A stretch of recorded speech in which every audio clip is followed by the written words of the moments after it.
தமிழக மக்களே, அண்ணாமலை அவர்கள் மட்டும் இல்லை அப்படின்னா உதயநிதி அவர்கள் இருக்காருல்ல, அவருக்கு நீதிமன்றம் கொடுத்த சவுக்கடி நமக்கு தெரியாமலே போயிருந்திருக்கும். அவர் பதவி விலகணும் அப்படின்ற அளவுக்கு, அவரோட பதவியே போற அளவுக்கு ஒரு சம்பவம் நடந்திருக்கு. அதை பற்றி தமிழக ஊடகங்கள் ஏதாவது பேசிச்சு நீங்கள் நினைக்கிறீங்க? பேசியிருக்காது.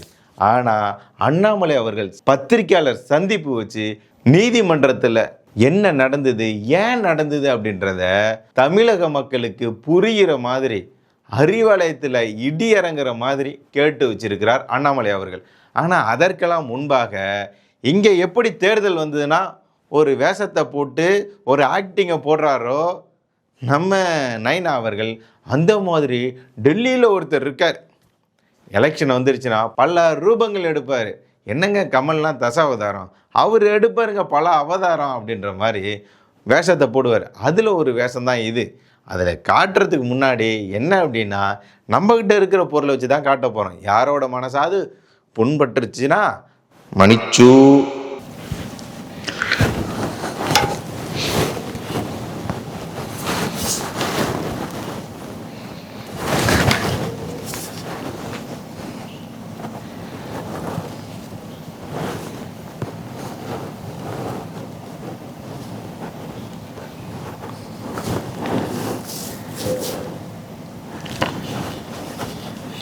பார்த்தீங்களா?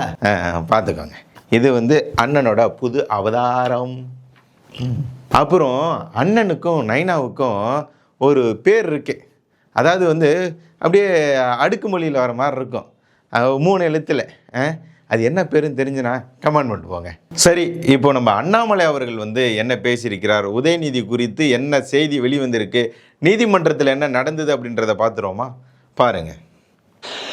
உயர்நீதிமன்றத்தினுடைய நீதிபதி 48 மணி நேரத்திற்கு முன்பு பாரதிய ஜனதா கட்சியினுடைய அகில இந்திய ஐடி அணியினுடைய செயலராக இருக்கக்கூடிய திரு அமித் மால்வியா அவர்கள் சம்பந்தப்பட்ட வழக்கில் தீர்ப்பு கொடுத்து 48 மணி நேரம் ஆகுது. அந்த தீர்ப்பை யாராவது நாம் படிச்சிருந்தோம் அப்படின்னா, நீதிபதி அவர்கள் எவ்வளவு கடுமையாக தமிழ்நாட்டினுடைய துணை முதலமைச்சர் திரு உதயநிதி ஸ்டாலின் அவர்களை சாடி இருக்கின்றார்கள் என்பது புரியும்.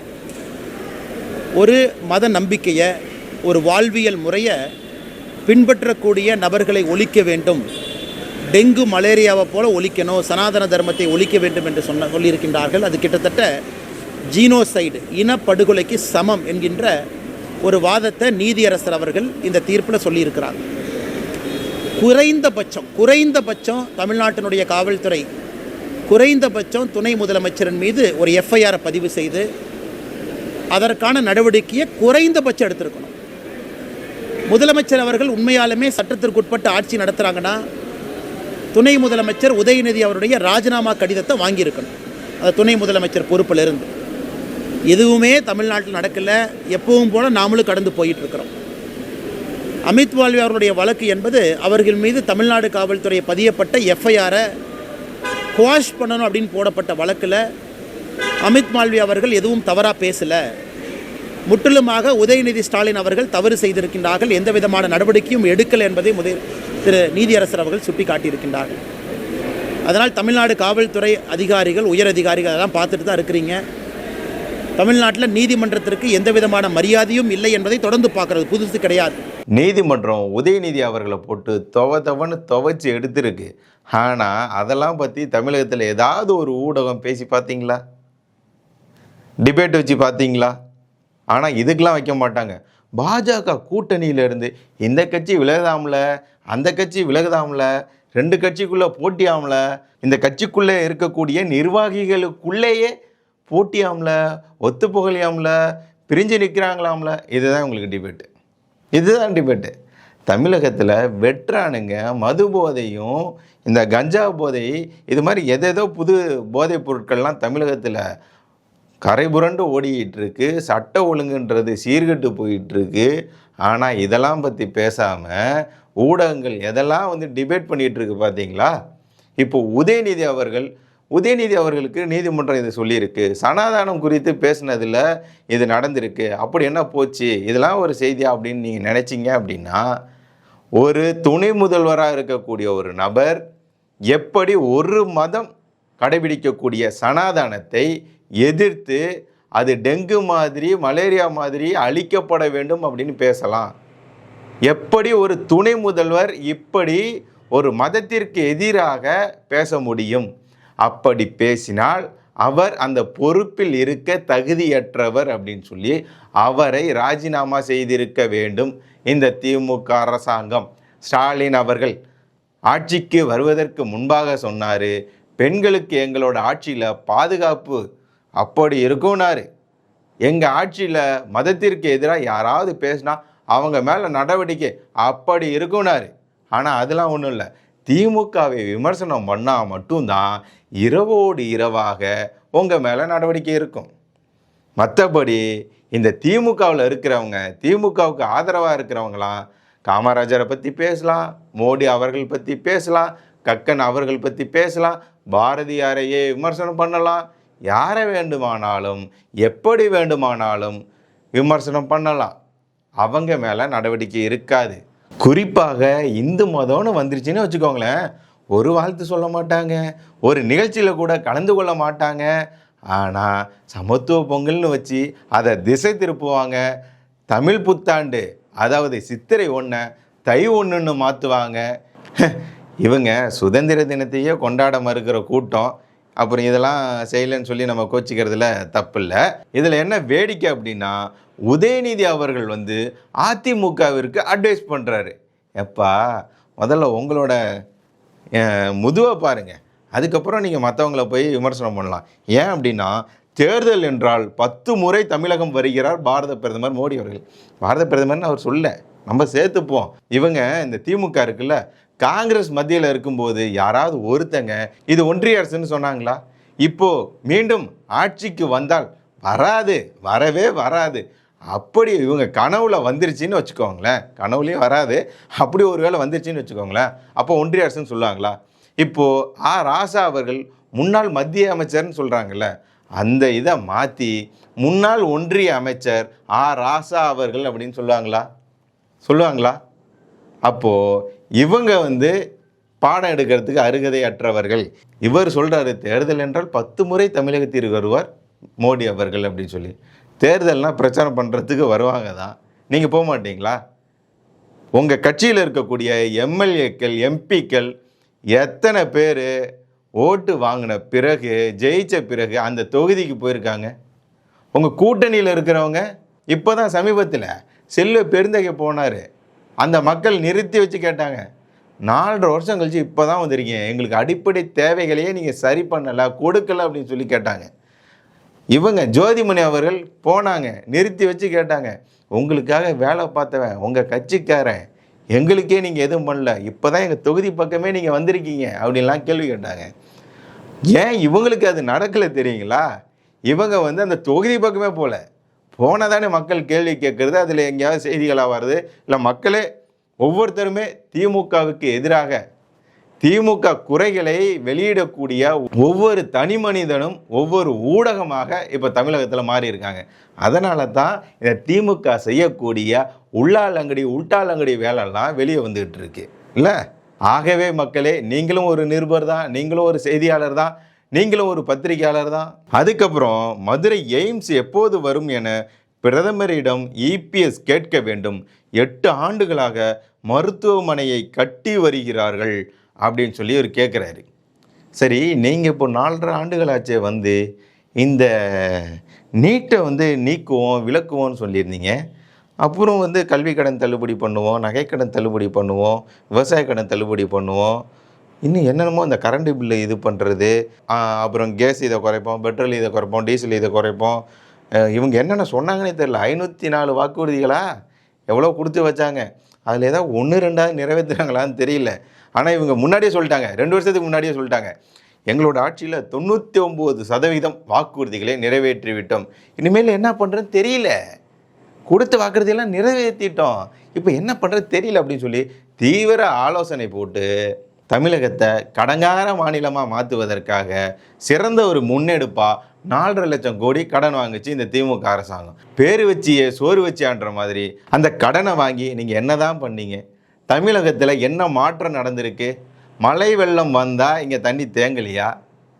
மக்கள்லாம் பசி பட்டினியில் நடக்கலையா?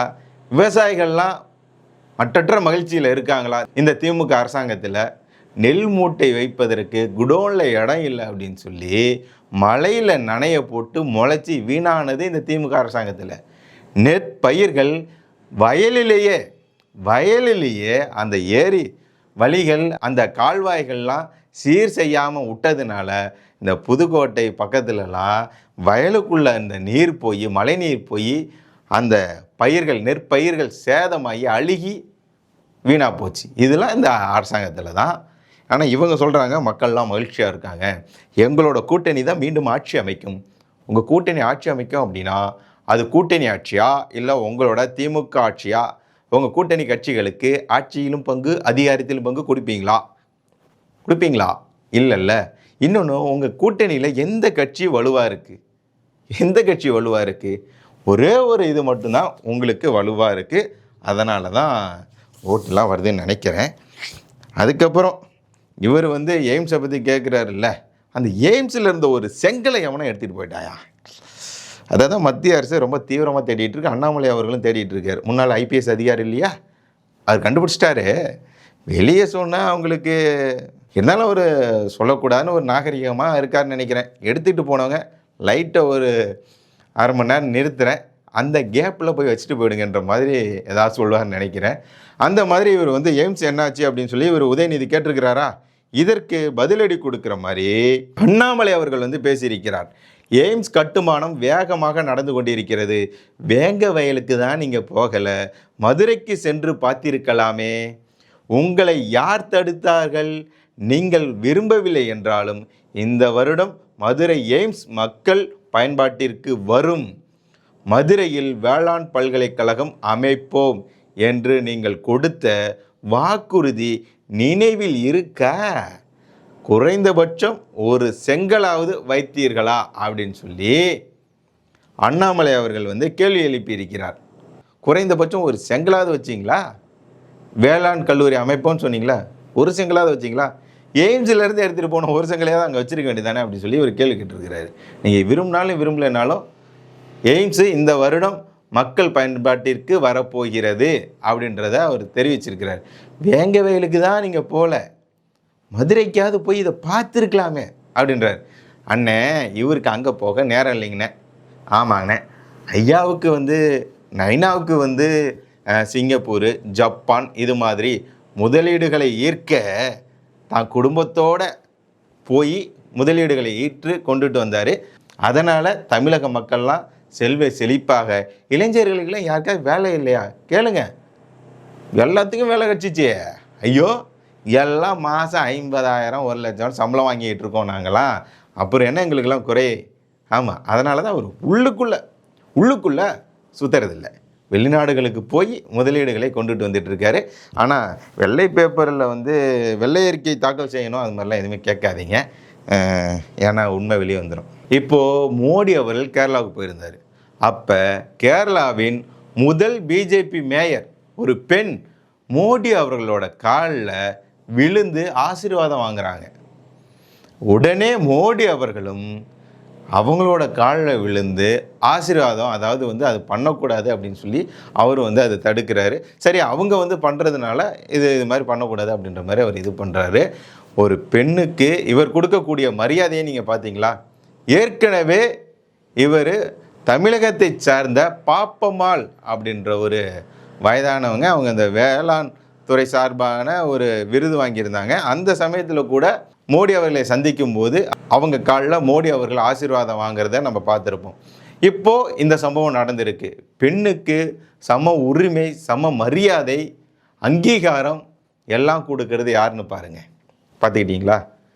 பாரத பிரதமர் நரேந்திர மோடி அவர்கள், உலகத்தின் தலைவர், விஸ்வகுரு. எந்த நாட்டுக்குள்ளேயாவது பிரச்சனை வருது, போர் நடக்குது அப்படின்னா அந்த நாடுகளிடையே பேசி அந்த போரை நிறுத்துவதற்கான வல்லமை கொண்டவர். அந்த நாட்டில் இருக்கக்கூடிய ஒரு இந்தியர் மேலே கூட தூசு துரும்பு கூட படாமல் சொந்த நாட்டிற்கு கொண்டு வரக்கூடிய வல்லமை பொருந்தியவர் நம்மளுடைய பாரத பிரதமர் நரேந்திர மோடி அவர்கள். அவரோட செயலை பார்த்தீங்களா? இப்போது அப்படியே இங்கே பாருங்களேன், ஸ்டாலின் இருக்காரா? அவங்க மனைவி துர்கா ஸ்டாலின் இருக்காங்களா? அவங்க காலில் யார் விழுகிறான்னு பார்த்தீங்களா? அமைச்சர், திமுக அமைச்சர். இவங்க சுயமரியாதை சொல்கிறாங்க. சரி, அவர் காலில் விழுகிறாரே, இந்த நம்ம வந்து ஆசீர்வாதம் வாங்கினா அப்படி தொட்டு தூக்கம்ல, அதாவது பண்ணுறாங்களா? அதுவும் இல்லை. என்ன நடக்குது பார்க்குறீங்களா? அப்படியே வருவாங்க, காலில் விழுவாங்க. இவங்க ஓகே ஓகே ஓகே அப்படின்னு இருப்பாங்க. வந்து ஆசீர்வாதம் வாங்கிட்டு போயிட்டே இருக்கணும். சுயமரியாதை பேசக்கூடிய ஒரு கட்சி என்ன பண்ணுது பார்த்தீங்களா? இதுதான் நடந்துகிட்ருக்கு. இதுதான் அறிவாலயம் கோபாலபுரத்தில் நடந்துகிட்ருக்கு போல். இதில் உதயநிதி அவர்கள் இருக்கார்ல, அவருக்கு வயசு என்னாச்சு? எனக்கு தெரிஞ்சு இப்போ தான் ஓட்டு போடுற வயசே வந்திருக்குன்னு நினைக்கிறேன் அவருக்கு. அவரோட காலில் என்ன பண்ணிகிட்ருக்காங்க பாருங்க, அவரோட காலில் விழுந்துட்டுருக்காங்க. ஏன்? சேகர் பாபு அவர்கள் உதயநிதி காலில் அப்படியே அந்த சூரியவம்சம் பார்த்துருப்போம்ல, அப்படியே கீழே போட்டு ஆசீர்வாதம் வாங்குறது, அது மாதிரி அப்படியே போவார், அப்படியே காலில் அப்படியே தொட்டு அப்படியே போயிட்டுருப்பார். அந்த அளவுக்கு பயபக்தியாக திமுக குடும்பத்து மேலே இவங்களாம் இருக்காங்க. யாராவது ஒருத்தர் திமுகவை எதிர்த்து பேசிவிட முடியுமா? முடியாது. ஆனால் பாஜகவையே விமர்சனம் பண்ணலாம். பாஜகவில் இருக்கிற தலைவர்கள் ஒரு சிலர் கூட பாஜகவை விமர்சனம் பண்ணி நீங்கள் பார்த்துருப்பீங்க. அதே திமுக அது மாதிரி பேசிட முடியுமா? திமுக குடும்பத்தை பேசிவிட முடியுமா? மோடி அவர்கள்னு பேச முடியும், ஸ்டாலின் அவர்கள்னு பேச முடியுமா? சின்ன பையனாச்சே அப்படின்னு சொல்லி பேர் சொல்லி கூப்பிட முடியுமா? இன்பநிதியவோ யாரையாவது கூப்பிட்டுற முடியுமா? உதயநிதியவே அண்ணன்னு கூப்பிட்டுட்டு இருக்காங்க. சேகர் பாபு வயசு என்ன ஆகுது, உதயநிதி வயசு என்ன ஆகுது, அவர் வந்து அண்ணன்னு கூப்பிட்றாரு. இதுதான் சுயமரியாதை. மக்களே பார்த்தீங்களா? எந்த கட்சி சுயமரியாதை உள்ள கட்சி, எந்த கட்சி பெண்களுக்கு சம உரிமை கொடுக்கக்கூடிய கட்சி அப்படின்றத நீங்களே பார்த்தீங்களா?